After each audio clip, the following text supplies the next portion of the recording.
Salut la canaille, je vous propose une analyse d'entreprise aujourd'hui. On va se pencher sur le cas de Pernod Ricard, une société bien connue du CAC 40, et bonne nouvelle, elle est éligible au PEA. Alors pourquoi Pernod Ricard? Eh bien parce que vous l'aurez remarqué, elle est dans la tourmente depuis presque un an déjà. Le titre a perdu quelque chose comme 30-32% depuis mai 2023. Donc voilà, vous avez l'habitude maintenant. On va commencer la vidéo par le business de l'entreprise. On passera ensuite à une analyse de ses fondamentaux, c'est-à-dire les états financiers. Après, on dira un mot sur l'action en elle-même et on terminera sur un récap pour nous aiguiller au niveau de la stratégie à adopter si on devait décider d'investir. Petit rappel, je le fais maintenant, cette vidéo elle est à but purement pédagogique, c'est pas un conseil en investissement. Faites-vous vos propres opinions avant de risquer votre argent, blablabla, blablabla. Là-dessus, on y va.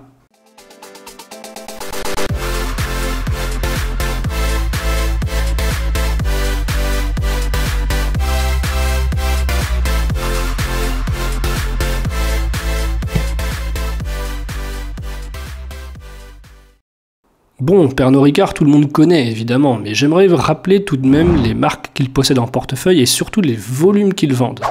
Vous connaissez la chanson, tout se trouve dans les rapports annuels et sur cette base, je vous ai fait un tableau récap de leurs ventes par produit. Alors pour se donner une idée, j'ai indiqué que l'unité, c'est le million de caisses, c'est important, et chaque caisse compte 9 litres. Donc je vous laisse imaginer ce que ça représente un volume de vente de 59,6 millions de caisses de 9 litres. Enfin, on est vraiment des gros alcooliques sérieux quand on voit ces résultats. Les grosses contributions, c'est le vodka Absolut, voilà, 12,7, le Ballantine's, 8,8, Jameson, 10,7, et puis un peu de Malibu, Havana et de Ricard, bien sûr. L'intérêt de ce tableau, c'est qu'on voit l'évolution du volume vendu dans le temps, depuis 2015. Bon, par rapport à l'année dernière, il ne s'est pas passé grand-chose, mais ça a augmenté quand même de 30% sur du plus long terme. Avec certaines boissons qui ont bien performé. Le Jameson, vous voyez, il s'en vend 2 fois plus en 2023 qu'en 2015. Alors que l'Absolute, ça bouge pas vraiment. Je vous ai aussi calculé l'augmentation moyenne, qui est de l'ordre de 3,5% par an. Et ce 3,5%, il est intéressant parce qu'il est à mettre en parallèle avec une croissance du chiffre d'affaires moyenne, elle aussi, de 3,5%. Là, je vous montre un petit graphique de l'évolution du chiffre d'affaires depuis 2007. Même chose sur les profits, le total actif au bilan, pour avoir une idée, si vous voulez, de la taille globale de l'entreprise, et enfin un petit histogramme du bénéfice par action et du dividende par action, voilà, en rouge, la barre en rouge. Comme ça, vous voyez en un clin d'œil si le dividende augmente ou pas dans la durée, et surtout, est-ce qu'il prend de plus en plus de place dans les bénéfices qu'auparavant. La conclusion de ces petits tableaux, c'est de voir que tout augmente, c'est déjà bon signe. Mais bon, la croissance est quand même très lente. Les ventes, comme je disais, ont augmenté en moyenne de 3,5% et les profits, vous voyez, c'est un peu plus pentu que le chiffre d'affaires. Ça croît plus vite. Autrement dit, sur le long terme, Pernod Ricard, c'est une boîte qui réussit à augmenter ses marges. Mais revenons sur le business de cette boîte. Là, je vous ai présenté quelques grandes marques, Malibu, Ballantine's, etc.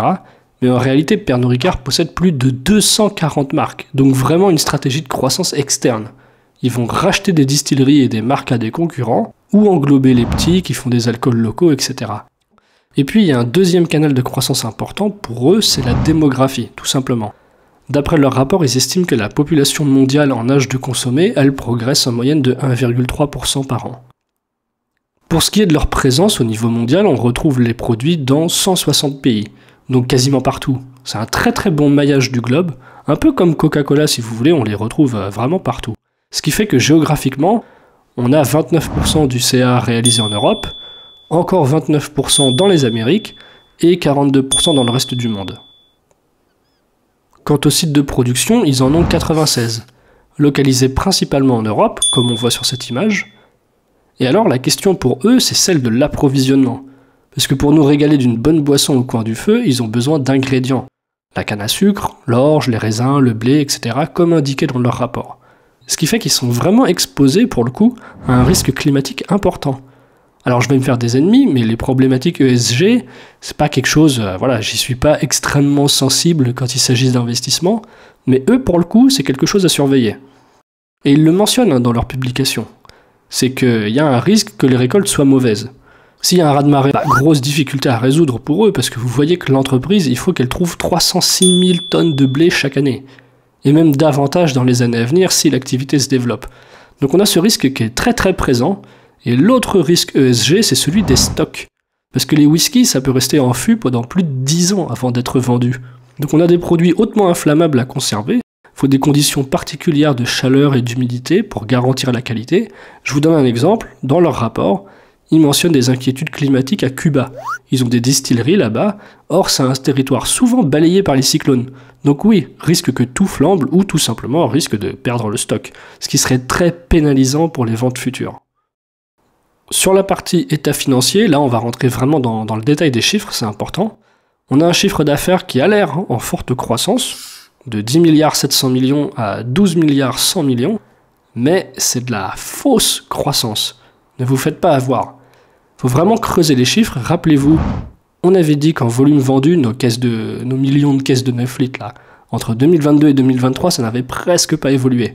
Non, en réalité, cette croissance du chiffre d'affaires, c'est purement de l'inflation. Pernod Ricard a su augmenter le prix de ses produits pour surfer sur la vague de l'inflation qu'on a eue partout dans le monde l'an dernier. Mais l'entreprise n'a pas vraiment progressé en termes de business. Mais bon, on va pas se plaindre, au moins ça montre que Pernod Ricard peut jouer de ce levier et ne pas trop souffrir de l'inflation. Ils sont capables d'augmenter leur prix. Maintenant, ce qui est intéressant, c'est cette ligne, frais publics promotionnels. Il s'agit de la pub, tout simplement. Les affiches qu'on a dans le métro, les catalogues, enfin partout en fait, ça leur coûte une blinde. Presque 2 milliards en 2023, sur un revenu brut de 7 milliards 200 millions. Donc la pub seule, ça leur en bouffe, allez, 25%, c'est énorme. Un peu plus bas, on voit que les dépenses financières, c'est-à-dire le remboursement de leurs dettes, ça pèse pour 380 millions sur un résultat hop de 3 milliards 200. Donc ça a l'air peu, enfin 11% quoi, c'est correct, mais pas plus. Il faudrait pas qu'on se retrouve dans le cas d'un Alstom qui, de mémoire, voilà, les charges financières pesaient pour 25%, peut-être plus. Et puis finalement, sur la partie bénéfice net, si on continue à descendre, on voit que Pernod Ricard arrive quand même à générer 2 milliards 200 millions, donc une très belle marge nette de presque 19%, ce qui est dans la moyenne du secteur. Je suis allé voir le concurrent britannique Diageo, eux c'est un peu mieux, les marges sont plutôt de l'ordre de 20-22%, et Rémy Cointreau, qui fait beaucoup de bruit aussi en bourse récemment, qui offre du 16% de marge nette. Donc voilà, c'est une industrie qui rémunère bien, ça montre qu'ils ont un vrai pricing power, ils peuvent augmenter les prix et personne ne dira rien. Si on bascule maintenant sur le bilan, d'une taille totale de 37,6 milliards d'euros, on voit que l'un des postes les plus importants, ce sont les immobilisations incorporelles. Il y en a pour plus de 12 milliards. Ça représente les marques du groupe. De même, ici, on a un gros goodwill pour plus de 6 milliards qui va représenter la survaleur, c'est-à-dire le prix supplémentaire d'acquisition d'un concurrent, d'une marque, par rapport à sa valeur comptable. Si par exemple vous voulez acheter une distillerie concurrente qui vaut 1 milliard d'euros d'après son bilan, sa comptabilité, dans la réalité des négociations business entre les dirigeants, il se peut que vous tombiez d'accord sur un chèque à 1 milliard 200 millions. En se disant, ouais, j'achète ça plus cher, mais les extra 200 millions, c'est parce que le mec, c'est un peu intangible. Il me vend aussi non seulement sa distillerie, mais sa clientèle quelque part, et des brevets, et le prestige d'une marque peut-être. Et pour ça, je suis prêt à payer 200 millions de plus que la valeur comptable. C'est ça le goodwill, c'est la tranche de plus qu'on est d'accord de payer. Tout ça, ça s'accumule au cours du temps, parce que Pernod Ricard c'est un grand groupe et ils possèdent tellement de marques qu'ils ont raflé toute la concurrence année après année qui se dressait contre eux. Ils ont fait ça sur des dizaines d'années, et si on cumule tous les prix supplémentaires qu'ils ont payés, ça fait 6 milliards 750 millions. Voilà, il est là notre goodwill. Et moi, en règle générale, j'aime pas ça. J'aime pas le goodwill, parce que c'est très dur à quantifier. Peut-être que le groupe Pernod Ricard a dépensé beaucoup trop d'argent lors d'acquisition. Cet argent, j'aurais préféré peut-être qu'il le garde dans la section trésorerie. Donc retenez ça, gros goodwill égale de nombreuses acquisitions. C'est toujours un nombre un peu dangereux à manipuler, c'est la boîte noire. Maintenant, un dernier poste important sur l'actif non courant, ce sont les immobilisations corporelles. Cette fois, là c'est du tangible, c'est du concret. Ça correspond à leurs usines, leurs entrepôts, leurs machines, etc. On voit que c'est en croissance, donc plutôt bien. Ça signifie qu'on s'attend à une augmentation de la production à l'avenir. Sur l'actif courant, ici, on voit un gros poste, c'est de l'inventaire. Oui, on a des fûts de whisky qui s'accumulent et qui ont besoin de plusieurs années On a aussi des matières premières, le blé, le maïs, etc. Mais quand on voit que les inventaires augmentent autant et aussi vite, c'est mauvais signe. C'est qu'il y a des invendus. D'ailleurs, on a vu que le nombre de millions de caisses de 9 litres était constant sur nos deux exercices, 2022-2023. Et finalement, on a 12 milliards d'actifs courants à mettre en face des 6 milliards 900 millions d'euros de passifs courants, donc pas de problème de liquidité à court terme en tout cas. Par contre, sur le passif non courant, ce qui doit nous alerter sur la partie long terme, c'est la dette. C'est ce gros pâté de 9 milliards 600 millions. Rendez-vous compte, Pernod Ricard a 9 milliards 600 millions de dettes obligataires. Je vous invite à revoir ma vidéo sur le fonctionnement des obligations. Ça veut dire qu'ils ont émis des obligations qui promettent de rembourser à telle ou telle date, et en échange, ils versent un coupon, c'est-à-dire un intérêt. Et l'avantage de lire le rapport annuel, c'est que dedans, ils fournissent la table des échéances. Donc on voit exactement quand est-ce que le couperet va tomber. Je veux dire par là, quand est-ce qu'ils vont devoir rembourser leurs obligations. Et le tableau des échéances, je vous l'affiche, il ressemble à ça. On remarque une échéance en 2024 pour 650 millions d'euros à rembourser. Donc à cette date précise, Pernod Ricard, ils vont devoir signer un chèque de 650 millions d'euros pour rembourser les créanciers. Quelques mois plus tard, en avril 2025, il faudra encore payer 252 millions. Voilà, c'est comme ça qu'il faut lire ce tableau. Alors la bonne nouvelle, j'allais dire, c'est que la plupart des échéances, elles sont lointaines. Vous voyez, voilà, il y a le temps de voir venir. On a du 2042, on a du 2050. Et quand même, je répète, Pernod Ricard, c'est une boîte qui a généré plus de 2 milliards de résultats nets par an, donc ils ont les moyens de leur dette. Mais il faut faire gaffe quand même, il faut garder un œil dessus. Je vous propose d'aller voir le cash flow statement, on passe dessus vite fait. Ce qui nous intéresse, c'est de voir qu'on a plus de 2 milliards de cash flow from operation, que là-dessus, il y a 702 millions d'euros de capex, ce qui leur laisse encore 1,3 milliard de free cash flow. Sauf qu'ils ont versé 1 milliard d'euros de dividendes. Donc ils sont un peu limite, peut-être qu'il faudrait se calmer sur le dividende s'ils n'arrivent pas à faire augmenter leur cash flow. Regardons l'action Pernod Ricard maintenant. Alors entre le moment où je prépare le speech de cette vidéo et le moment où elle sera uploadée sur YouTube, il se sera passé sans doute quelques jours, peut-être une semaine ou deux. Donc ce que je vais dire là n'est plus tout à fait exact. Mais on se lance quand même. Bon, le titre au soir du 17 janvier, voilà, je fais la vidéo, il vaut 145,6 €. Ce qui saute aux yeux, c'est qu'on est sur un titre qui a une évolution très linéaire. On est sur quelque chose de pas très volatile du tout. Donc pour ceux qui tolèrent mal les grands sauts, à la hausse comme à la baisse, c'est une situation idéale. Maintenant, c'est pour ça que vous regardez la vidéo, j'imagine, c'est que le titre a quand même bien décroché. Depuis ses plus hauts d'avril-mai 2023, il a perdu un tiers. C'est très violent sur ce type d'entreprise. Ça l'est d'ailleurs tellement que Pernod Ricard, tenez-vous bien, se situe en dessous de 3 écarts types par rapport à sa droite de régression à 15 ans. Donc statistiquement, on est dans un cas exceptionnel, ça n'arrive quasiment jamais. Donc là, vous êtes sur une baisse significative. Maintenant, est-ce qu'il faut se ruer sur le titre à cause de ça? Bah non, pas forcément. Si on regarde le PER, il est d'environ 16-17. Sur une entreprise qui affiche seulement 3,5% de croissance annuelle, c'est quand même encore un peu élevé, 17. Non, je pense que le titre était simplement juste exagérément cher et qu'il est revenu à un niveau acceptable. Une boîte comme ça, un slow grower, ça n'avait rien à faire aussi haut. Car là, sur cette pointe, le PER était supérieur à 30. Non mais il faut redescendre un peu sur terre. Un PER de 30 sur une boîte de croissance, sur un Tesla, je veux bien.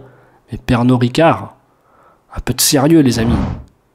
Cela dit, le choc est quand même violent. Avec un prix à 145,6, vous obtenez un rendement du dividende qui monte et qui atteint 3%, voire davantage. Donc pas négligeable. Surtout que le payout ratio il est d'environ 50%, et qu'ils ont pour cible, c'est écrit dans le rapport, de le maintenir à ce niveau. Donc en termes de fiabilité, on est sur du solide. Si vous recherchez une valeur de rendement, sur quelque chose de pas très volatile, avec un revenu passif, Pernod Ricard peut cocher les cases. Et donc ça nous emmène à la dernière partie, le type de stratégie à mettre en place sur cette boîte, si on veut l'intégrer à notre portefeuille. Je pense que vous aurez bien cerné le profil que c'est, il s'agit d'un slow grower. Comme d'hab, je vous renvoie à la vidéo que j'ai faite sur les catégories d'actions de Peter Lynch. Un slow grower, c'est une boîte qui est déjà au max. C'est le grand cadre qui domine son industrie, donc il sature. C'est pas des entreprises qui vont doubler leur chiffre d'affaires en 3 ans, si vous voulez. Donc ces boîtes-là, si elles affichent une croissance du chiffre d'affaires et des bénéfices de l'ordre de 2 à 4%, on va pas les blâmer. En vrai, il n'y a rien de mauvais à se positionner sur ce profil d'entreprise en tant qu'investisseur, à condition de les avoir à un bon prix et de ressortir dès qu'elles reprennent 30-40%, mettons. C'est des boîtes bien établies, elles vont pas s'écrouler, mais elles n'iront pas jusqu'au ciel non plus. Donc sur les points faibles, je vais pas être tendre, mais il faut regarder la réalité en face. La croissance est faible. Les objectifs moyen terme dans le rapport sont de l'ordre de 4 à 7%, ce qui est pas bon du tout, parce que c'est de la com. Une boîte, elle peut pas dire, nous l'année prochaine on prévoit des pertes. Donc non, 4%, d'après ce qu'ils nous disent, c'est pas satisfaisant. Après, je répète, c'est un slow grower, donc il faut pas s'attendre à beaucoup plus. Deuxième point, c'est un risque climatique plus sérieux que j'aurais cru au premier abord. Ensuite, Pernod Ricard se vante d'une croissance de 11% du chiffre d'affaires, mais c'est un jeu sur les prix, ne vous faites pas avoir. Cette croissance ne se reproduira pas d'année en année. La croissance, en plus, elle est externe.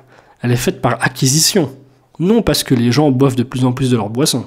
Du coup, on se retrouve avec de grosses dépenses, juste pour dire on a de la croissance chez Pernod Ricard. Et d'ailleurs, vous le voyez dans le goodwill qu'on a décrit et qui représente un montant très élevé. 3 fois plus que son concurrent Diageo, je suis allé vérifier, alors qu'ils ont une taille de bilan comparable. Donc Pernod Ricard a vraiment l'air de balancer du fric par les fenêtres pour faire des acquisitions. La suite, c'est l'augmentation des stocks. On a des invendus. J'ai fait mes petits calculs. Depuis 2015, l'actif total a augmenté de 24%, mais la partie, la section inventaire de l'actif, a augmenté de 50%. Ce qui prouve que les inventaires augmentent beaucoup plus vite que l'entreprise elle-même, et que ça prend de plus en plus de place au bilan. Finalement, on a une dette énorme, rappelez-vous 10 milliards, quelque chose comme ça. Et sur la base du prix, on est toujours sur des PER environ à 17. Donc on ne peut pas dire, en comparaison des bénéfices, que l'action n'est pas chère. On aurait un PER de 12, ok, pourquoi pas. Mais 17, ça reste relativement élevé, surtout pour une entreprise qui n'a pas de croissance. Maintenant, tout n'est pas acheté sur cette valeur, on a des points positifs à inscrire au tableau. Déjà, c'est une boîte dominante, un réseau de distribution planétaire, une énorme présence et des produits que les gens consomment tout simplement. Moi-même, j'aime plusieurs des produits qu'ils proposent. Deuxième point positif, je sais que ça compte pour vous, on a un dividende très safe, avec un ratio de distribution d'environ 50%, et ce dividende est en croissance au cours des années. Ce qui fait qu'avec un rendement de 3%, on obtient un placement assez rentable. Troisième point, et ça j'en ai pas parlé jusqu'à présent, c'est une boîte familiale, détenue par Monsieur Ricard, qui connaît son business mieux que personne. Il est à la tête depuis plus de 20 ans, donc c'est quelque chose de rassurant. C'est pas les chaises musicales comme chez Orpea, qui a changé ses dirigeants déjà 3 ou 4 fois depuis le scandale. En ce qui concerne la dette, même si elle est élevée en montant absolu, là, nos 10 milliards, elle est à rembourser dans longtemps. On avait vu des tranches à payer en 2042 et même 2050. Donc on est assez tranquille, il y a le temps de voir venir. Et le prix de l'action, évidemment. Historiquement, on est sous les 3 écarts types. C'est une situation qui n'arrive quasiment jamais. C'est presque une anomalie statistique. Alors le dernier bon point, c'est le pricing power. Les clients sont attachés à ces marques et on le voit à travers l'amélioration de la marge nette, puisque les profits croissent plus vite que le chiffre d'affaires. Donc voilà, quoi faire de cette valeur si on décide de l'acheter? Là, comme on est sur un slow grower, faut pas s'attendre à des performances boursières exceptionnelles. À vrai dire, si on devait se positionner dessus, ça serait pas pour son dividende, ça serait plutôt pour la voir revenir à des prix qui recollent avec sa droite de régression à 15 ans. Si ça devait arriver, on pourrait revendre le titre dès qu'il revient entre 180 et 200 euros à la louche. On pourrait réaliser comme ça 30% de perf assez rapidement. Maintenant, sur un slow grower, il faut savoir lâcher prise assez vite. Je veux dire à la hausse en tout cas. Si vous en prenez et qu'après 6 mois vous êtes à plus 20% de plus-value, bon, il est temps de s'en séparer. Avec seulement 3,5% de croissance du chiffre d'affaires, n'espérez pas que le titre va faire une remontada, battre ses précédents records et monter jusqu'à 3 ou 400 euros, avec l'idée de faire 2 fois ou 3 fois la mise. Non, ça n'arrivera pas. On est sur un slow grower à nouveau. Maintenant, les slow growers, c'est pas de mauvais investissement. Si on arrive dessus au bon moment Et à condition, je répète, à condition que les fondamentaux ou le business ne soient pas dégradés, on peut réaliser des plus-values de 25 à 40% en quelques mois, 1 ou 2 années. Et en répétant la manœuvre sur plusieurs slow growers les uns à la suite des autres, ça donne de gros résultats. Voilà la canaille pour cette vidéo d'analyse.